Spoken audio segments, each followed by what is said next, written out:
अच्छा, मैं अगर आप लोगों से पूछूं कि सरकारी नौकरी चाहिए तो बोलोगे हाँ हाँ मुझे चाहिए, मुझे चाहिए, मुझे चाहिए। और उस पर से अगर मैं बोल दूं कि डीआरडीओ में नौकरी चाहिए तो मुझे लगता है कि आपस में लड़ मरोगे कि मुझे चाहिए तो मुझे चाहिए। बिल्कुल सही बात है। डीआरडीओ जैसे गौरवान्वित क्षेत्र में नौकरी करने का एक अलग ही क्रेज है, एक अलग ही मजा है। दोस्तों, भारत आज किसी भी क्षेत्र में दुनिया के किसी भी देश से कम नहीं है। और बात जब रक्षा क्षेत्र की आती है तो भारत ने ऐसे ऐसे मिसाइलें लॉन्च की है ना जिससे दुश्मनों को मुंह तोड़ जवाब दिया जा सकता है। लेकिन उस वक्त यानी कि 1947 में जब भारत आजाद हुआ था, उस वक्त का भारत आज की जितना शक्तिशाली भारत नहीं था। और इसको शक्तिशाली बनाया डीआरडीओ ने। जी हाँ, defence research and development organisation, जिसका मूल स्टेटमेंट है, मूल वाक्य है, बलस्य मूलम विज्ञानम। इसका मतलब कि शक्ति का स्रोत विज्ञान है। यानी कि अगर आपको पावर चाहिए तो आप साइंस पढ़िए। तो आज इस वीडियो में मैं पूरी तरह से बात करने वाला हूं, पूरे डिटेल के साथ बात करने वाला हूं डीआरडीओ की क्या जर्नी रही है, क्या इसकी हिस्ट्री रही है और किस तरीके से ये आज भारत के रक्षा मंत्रालय का एक पावरफुल विंग हो चुका है। तो हर वीडियो की तरह इस वीडियो को भी मैं 2 फेजेस में बताने वाला हूं। पहला फेज होगा डीआरडीओ की जर्नी, उसकी हिस्ट्री, और सेकंड फेज में हम बात करेंगे करियर अपॉर्चुनिटी की। डीआरडीओ आपको किस प्रकार की कौन कौन सी करियर अपॉर्चुनिटी प्रोवाइड करता है। भले ही आप आईटीआई के स्टूडेंट्स हो, डिप्लोमा के स्टूडेंट्स हो, बीटेक हो, एमटेक हो, बीएससी हो, एमएससी हो, पोस्ट ग्रेजुएट हो, या फिर आप डॉक्टरेट की डिग्री भी अगर आप हासिल किए हैं तो डीआरडीओ में आपका मोस्ट वेलकम है। और उसके साथ साथ इसमें जॉब सिलेक्शन के क्या प्रोसेस है ये पूरा डिटेल के साथ मैं बताऊंगा। और मेरी एक छोटी सी रिक्वेस्ट है आप लोगों से कि आप लोग वीडियो को जरूर पूरा देखिएगा, लास्ट तक देखिएगा, क्योंकि इसमें आप ही के काम का इंफॉर्मेशन है। आपके पूरे करियर के लिए एक सही फैसला लेने में ये वीडियो आपको बहुत हेल्प करेगा, आपको पूरी जानकारी मिलेगी। और मैं ये यकीन के साथ कह सकता हूं कि इस वीडियो को देखने के बाद डीआरडीओ पे किसी भी तरह का कोई भी कंफ्यूजन, कोई भी क्वेरीज, करियर को लेकर, अपॉर्चुनिटी को लेकर, वैकेंसीज को लेकर कोई भी कंफ्यूजन आपके दिमाग में नहीं रहेगा। तो फिर करें वीडियो की शुरुआत? पक्का? चलिए करते हैं।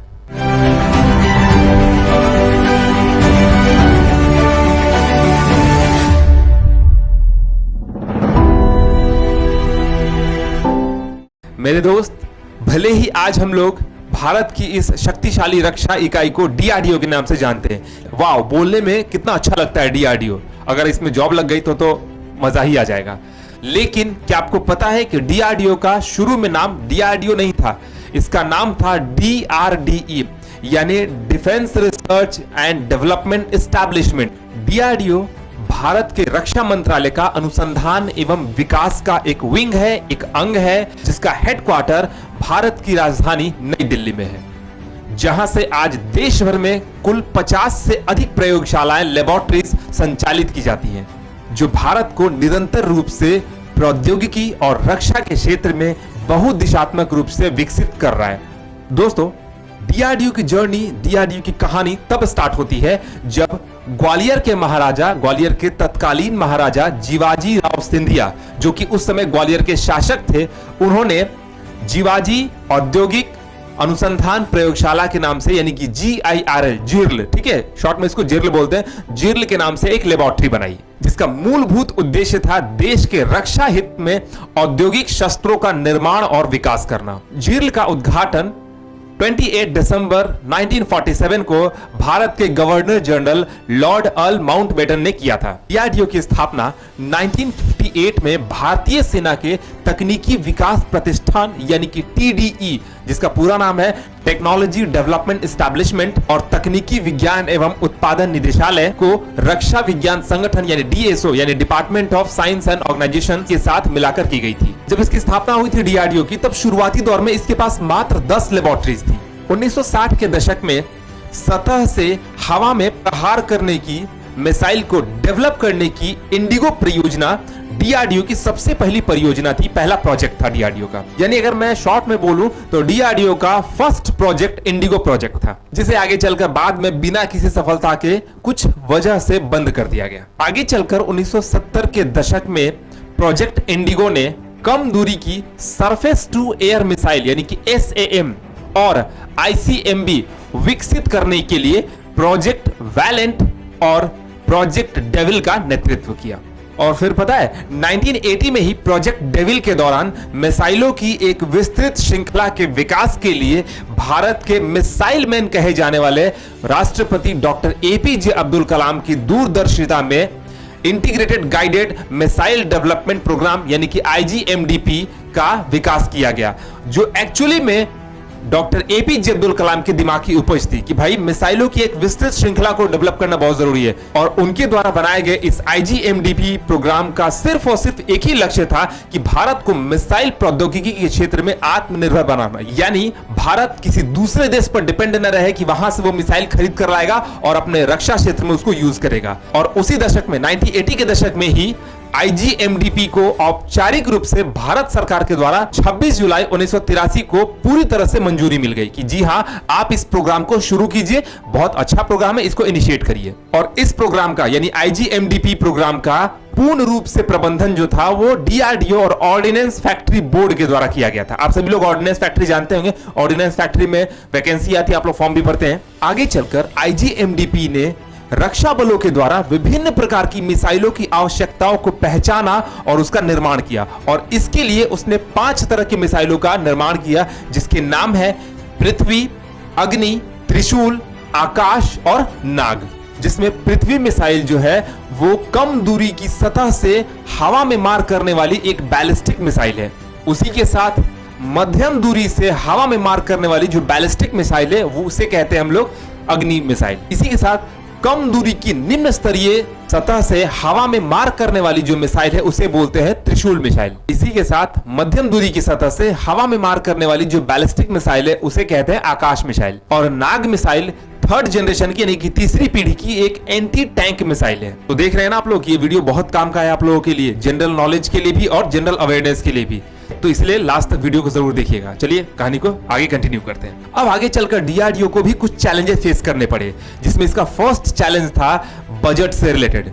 जिस वक्त इसके प्रोजेक्ट्स चल रहे थे, जिस वक्त इसकी परियोजनाएं चल रही थी, मिसाइल से संबंधित अन्य परियोजनाएं चल रही थी, उसी वक्त स्टैंडर्ड कमेटी ऑफ डिफेंस ने बजट को लेकर कुछ इश्यूज को सामने रखा, जिससे डीआरडीओ को थोड़े से प्रॉब्लम हुई, थोड़ी नहीं ज्यादा प्रॉब्लम हुई, क्योंकि उस वक्त उस बजट से रिलेटेड डीआरडीओ के कई सारे प्रोजेक्ट्स चल रहे थे। तो अचानक से उस बजट में कमी कर देना, अचानक से उस बजट में चेंजेस कर देना, ये डीआरडीओ के चल रहे प्रोजेक्ट्स के लिए काफी बैड पॉइंट था, काफी नुकसानदेह था ये। बाद में आगे चल के जब एनडीए की सरकार आई, कांग्रेस की सरकार आई, तब उसने इस बजट वाले इश्यू को सॉल्व कर दिया। दूसरा एक प्रॉब्लम आया कि इसरो वर्सेस डीआरडीओ, यानी कि इसरो की कंपैरिजन हुई डीआरडीओ से, यानी कि डीआरडीओ का कंपैरिजन हुआ इसरो से। अब कंपैरिजन तो बनता है क्योंकि इसरो भी उसी समय से अपना शुरुआत किया जिस वक्त भारत के पास कुछ भी नहीं था। लेकिन आज इसरो अपने हर एक प्रोजेक्ट को, अपने हर एक सैटेलाइट को एक हॉलीवुड से भी कम मूवी के बजट में बनाता है, और यही चीज डीआरडीओ के ऊपर इफेक्ट डालती है। और यही वजह भी है कि इसरो को डीआरडीओ की तुलना में सरकार से अधिक सहयोग भी मिलता है। इसी में एक और कमी है लैक ऑफ मैन पावर, जिसमें डीआरडीओ महत्वपूर्ण क्षेत्रों में तकनीकी रूप से कुशल, अपर्याप्त जनशक्ति यानी मैन पावर और सशस्त्र बलों के उचित तालमेल की कमी से भी जूझ रहा है। अब देखिए, डीआरडीओ की एक ये भी कमी रही है कि भाई ये आगे आने वाले भविष्य में प्रौद्योगिकियों या फिर आगे आने वाली तकनीक के बारे में रिसर्च न करके, उन पर काम न करके, जो पुराने प्रौद्योगिक के उपकरण हैं उनके साथ ये छेड़छाड़ करता रहता है। और इसकी इसी कमी के कारण आज डीआरडीओ के गठन के 60 साल के बाद भी भारत रक्षा उपकरणों का एक बहुत बड़ा हिस्सा दूसरे देशों से इंपोर्ट करता है। अगर हम आंकड़ों को देखकर बात करेंगे तो Stockholm International Peace Research Institute की रिपोर्ट के अनुसार 2013 से 17 की अवधि में भारत पूरे विश्व में रक्षा उपकरणों का एक सबसे बड़ा आयातक है, जो पूरे विश्व का लगभग 12% है। तो इससे यह साबित होता है कि डीआरडीओ में थोड़ी बहुत कमियां तो आज भी है, जिन्हें वह पूरा नहीं कर पा रहा है। अब वजह चाहे जो भी हो, लेकिन अब ऐसा नहीं है। इन्हीं सारी कमियों को दूर करने के लिए डीआरडीओ ने बहुत सारे कदम उठाए हैं और वो आगे भी कदम उठाने की सोच रहा है। लेकिन डीआरडीओ का यही एक प्रॉब्लम है कि वो बहुत ज्यादा सोचता है और करता बहुत कम है। तो इन्हीं कमियों को दूर करने के लिए डीआरडीओ ने अपने बहुत सारे प्रोजेक्ट को, यानी डिफेंस प्रोजेक्ट के सॉफ्टवेयर सॉल्यूशंस के लिए टाटा कंसल्टेंसी सर्विस जैसी बड़ी आईटी कंपनी के साथ लॉन्ग टर्म के कॉन्ट्रैक्ट को साइन करने का भी डिसीजन लिया है, जो कि डीआरडीओ के अग्रिम विकास के लिए एक बहुत अच्छा और सही डिसीजन है। आज के वर्तमान समय की अगर मैं बात करूं तो आज के प्रेजेंट टाइम में, आज के करंट टाइम में डीआरडीओ को कुल मिलाकर लगभग 5000 से अधिक साइंटिस्ट और 25000 से भी अधिक वैज्ञानिक, अन्य वैज्ञानिकों का, तकनीकियों का और सहायक कर्मियों का समर्थन प्राप्त है, जो इसे निरंतर रूप से आगे बढ़ाने में मदद कर रहे हैं। तो इन्हीं तकनीकी और सहायक कर्मियों में आपका भी नाम शामिल हो सकता है, बशर्ते कि आप उस लायक मेहनत करें। इसी के साथ डीआरडीओ की आत्मनिर्भरता की खोज और पृथ्वी तथा अग्नि जैसी श्रृंखला के मिसाइलों जैसे हल्के लड़ाकू विमान के रूप में तेजस, मल्टी बैरल रॉकेट लॉन्चर के रूप में पिनाका, वायु रक्षा प्रणाली के रूप में आकाश इत्यादि, इन सभी ने भारत की सैन्य शक्ति में प्रभावी रूप से वृद्धि कर एक प्रभावी प्रतिरोध पैदा किया है और भारत के रक्षा क्षेत्र में एक महत्वपूर्ण योगदान दिया है। तो कैसी लगी है डीआरडीओ की पूरी जानकारी, पूरी कहानी? आई होप कि आप सभी को पसंद आया होगा। तो मुझे चैट बॉक्स में प्लीज जरूर बताइएगा कि आपको ये स्टोरी कैसी लगी, इसकी इंफॉर्मेशन आपके लिए कितनी हेल्पफुल रही और नेक्स्ट इंफॉर्मेशन आप किस पीएसयू कंपनी या भारतीय कंपनी के ऊपर चाहते हैं। तो अब बात कर लेते हैं सबसे इंपॉर्टेंट सेक्शन, करियर अपॉर्चुनिटी की। डीआरडीओ में कितने तरह की करियर अपॉर्चुनिटी आती है, डीआरडीओ में कौन कौन सी करियर अपॉर्चुनिटी है, बहुत सारे छात्रों को यह नहीं पता होता है, जिस वजह से डीआरडीओ की वैकेंसी आती है और चली जाती है और बहुत सारे छात्र नहीं अप्लाई कर पाते, जबकि वो उसके लिए एलिजिबल रहते हैं लेकिन जानकारी के अभाव में वो नहीं कर पाते।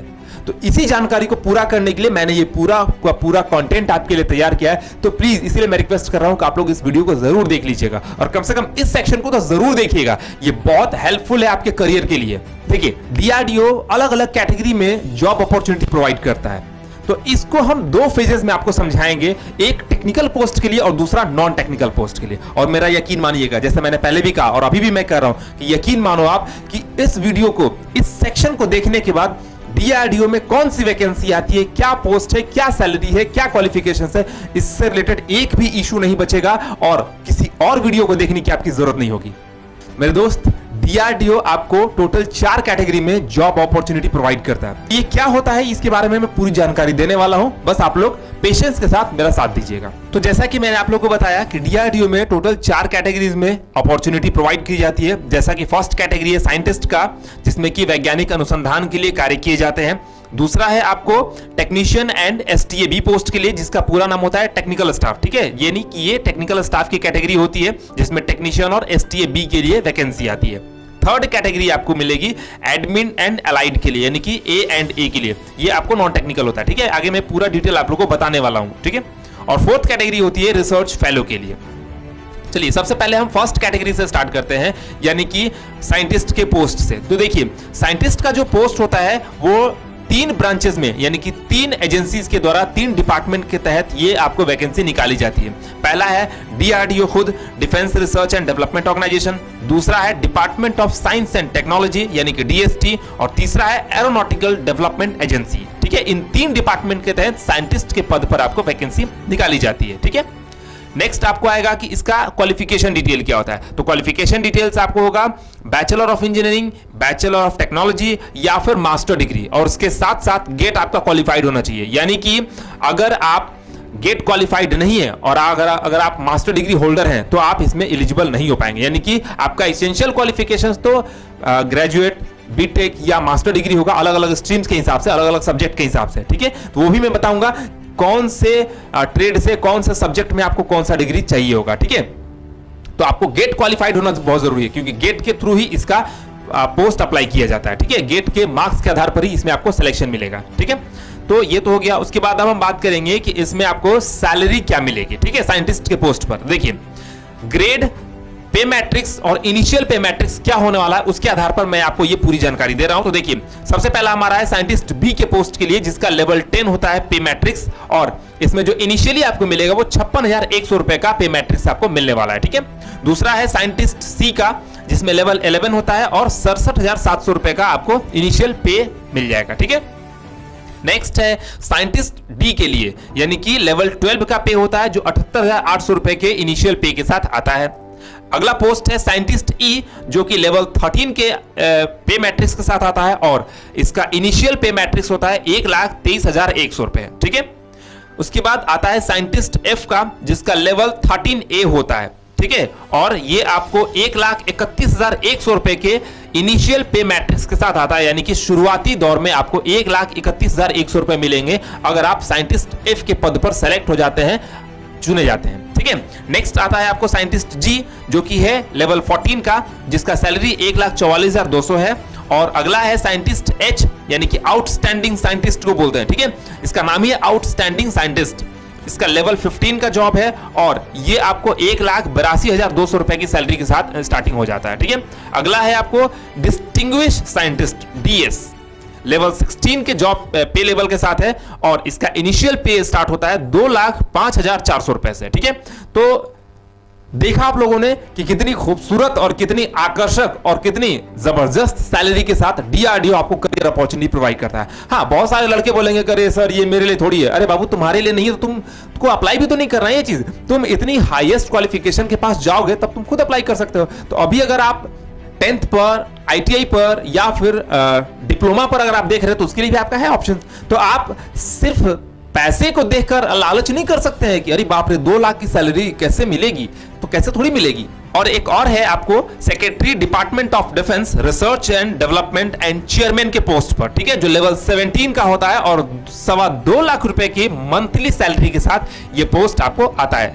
ठीक है, अब आते हैं सब्जेक्ट या स्ट्रीम की बात करते हैं कि भाई डीआरडीओ में कौन से सब्जेक्ट पर कौन सी पोस्ट की वैकेंसी आती है। ठीक है, तो देखिए यहां पर बैचलर ऑफ इंजीनियरिंग और बैचलर ऑफ टेक्नोलॉजी यानी कि बैचलर डिग्री के लिए कौन कौन से ट्रेड है, कौन कौन से सब्जेक्ट में आते हैं और मास्टर डिग्री के लिए कौन कौन सा आता है। देखिए बैचलर ऑफ इंजीनियरिंग या बैचलर टेक्नोलॉजी में आपको electrical engineering, material science, chemical engineering, aeronautical engineering, civil engineering, instrumentation engineering, naval architecture, environmental science, electronics and communication engineering, mechanical engineering and computer science and engineering इत्यादि विषय से अगर आपने BTech किया है तो आप साइंटिस्ट के पोस्ट के लिए एलिजिबल हैं। ठीक है, उसी के साथ मास्टर डिग्री में आपको फिजिक्स के साथ master degree, chemistry, mathematics, material science, atmospheric science, microbiology and microchemistry, ये तमाम तरह के सब्जेक्ट के साथ अगर आपने मास्टर डिग्री ली है तो आप डीआरडीओ में साइंटिस्ट बनने के लिए तैयार हो जाइए। डीआरडीओ आपका वेलकम करता है। ठीक है, और बैचलर ऑफ टेक्नोलॉजी या बैचलर ऑफ इंजीनियरिंग में अगर आपने उन सब्जेक्ट के साथ किया है तो फिर आप रेडी हो जाइए साइंटिस्ट बनने के लिए। नेक्स्ट हम बात करेंगे सिलेक्शन प्रोसेस क्या होता है इसका। तो देखिए सिलेक्शन प्रोसेस इसका होता है, सबसे पहले आपका एसेंशियल क्वालिफिकेशन पूरा होना चाहिए, उसके बाद आपको अपना गेट एग्जाम क्वालिफाइड करना होगा और गेट एग्जाम क्वालिफाइड करने के बाद ही आप पर्सनल इंटरव्यू के लिए सेलेक्ट किए जाएंगे, तब आपका फाइनल सिलेक्शन होगा। ठीक है, यानी कि गेट एग्जाम के स्कोर के आधार पर ही मेरिट लिस्ट तैयार की जाती है और आपको इंटरव्यू के लिए बुलाया जाता है। ठीक है, ये तो हो गया। अब कैटेगरी 2 की बात करते हैं। तो ये रहा साइंटिस्ट के पोस्ट पर पहुंचने का पूरा रास्ता। अब हम दूसरे कैटेगरी की बात करते हैं, यानी कि टेक्निकल स्टाफ के पोस्ट की बात करते हैं कि भाई उसका क्या रास्ता है, उसका क्या तरीका है, उसका क्या प्रोसेस है, वो कैसी टेढ़ी खीर है। यहां पर आपको जो टेक्निकल स्टाफ की वैकेंसी निकाली जाती है वो सेप्टम के पोस्ट पर निकाली जाती है, मतलब सेप्टम के प्रोग्राम के तहत निकाली जाती है। ठीक है, जिसमें कि 2 पोस्ट आते हैं, सीनियर टेक्निकल असिस्टेंट बी का और टेक्नीशियन ए का। जी हां, आप सभी को पता होगा और पिछले ही साल अगस्त या सितंबर में डीआरडीओ की वैकेंसी आई थी सेप्टम 10 के नाम से, यानी कि इसकी लगभग 9 सेप्टम की वैकेंसी आ चुकी है और ये टेक्नीशियन और सीनियर टेक्निकल असिस्टेंट के लिए सेप्टम के प्रोग्राम के तहत ही वैकेंसी निकालता है। यानी कि अब जो वैकेंसी आएगी डीआरडीओ में वो सेप्टम 11 के नाम से आएगी।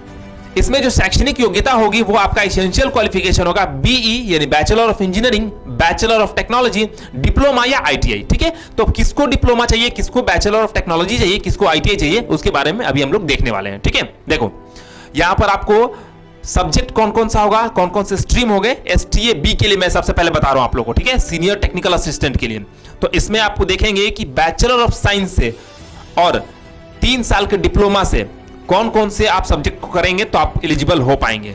तो बैचलर ऑफ साइंस से यानी कि जो बैचलर डिग्री होगी वो आपका एग्रीकल्चर साइंस, बॉटनी, केमिस्ट्री या chemical science, geology, mathematics, physics, psychology and zoology, life science. अगर इन तमाम विषयों से आपने बीएससी किया है तो आप टेक्निकल स्टाफ यानी कि एसटीए बी के पोस्ट पर जाने के लिए रेडी हैं।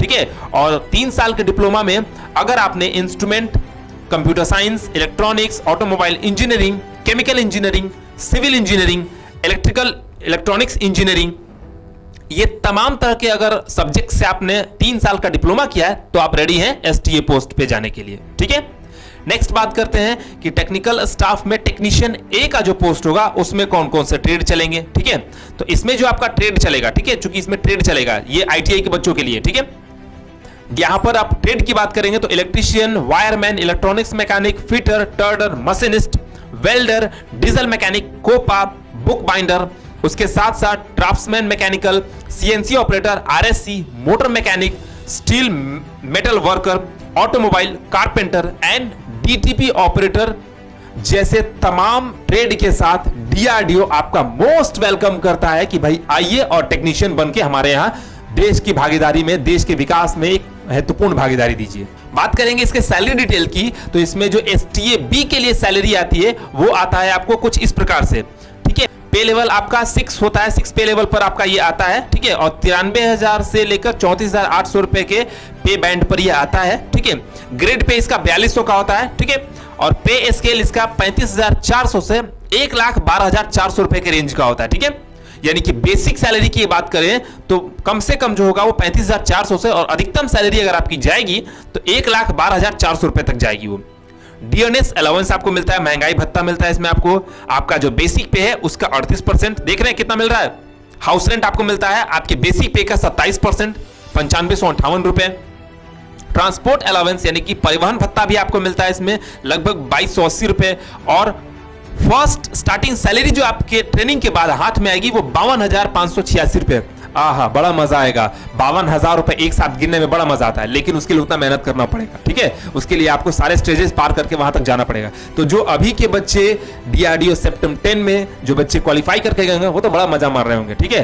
52,000 55,000 की सैलरी वो एक साथ अकाउंट में गिन रहे होंगे। तो अगर वही मजा आपको भी चाहिए ना, तो उस तरह का लेवल का मेहनत कीजिए, और इस मेहनत को पूरा करवाने के लिए इजी वे कोचिंग आपके लिए हमेशा खड़ा है। टेक्नीशियन ए के लिए अगर हम सैलरी की बात करेंगे तो यहां पर आपको दिखेगा कि पे लेवल 2 का होता है और पे बैंड 5200 से 20,200 रुपए का होता है। ग्रेड पे इसमें जो होगा टेक्नीशियन ए में वो आपको 1900 रुपए का होता है, और पे स्केल यहां पर 19,900 रुपए से। ये तमाम जानकारी आपको दिखाई दे रही है। नेक्स्ट हम बात करेंगे एसटीए बी में सिलेक्शन प्रोसेस क्या है। तो एसटीए बी के लिए जो सिलेक्शन प्रोसेस है वो सबसे पहले आपका टीयर 1 में बेसिक टेस्ट होगा, जिसमें आपके नॉन टेक्निकल क्वेश्चंस होते हैं, मैथ, रीजनिंग, जीके, जीएस। आपका जो सेकंड होगा टेस्ट टीयर 2 में वो आपके ट्रेड से रिलेटेड क्वेश्चंस का होगा, ठीक है। और फिर उसके बाद आपका स्टार्ट होता है मेडिकल टेस्ट, ठीक है, यानी कि फिटनेस टेस्ट।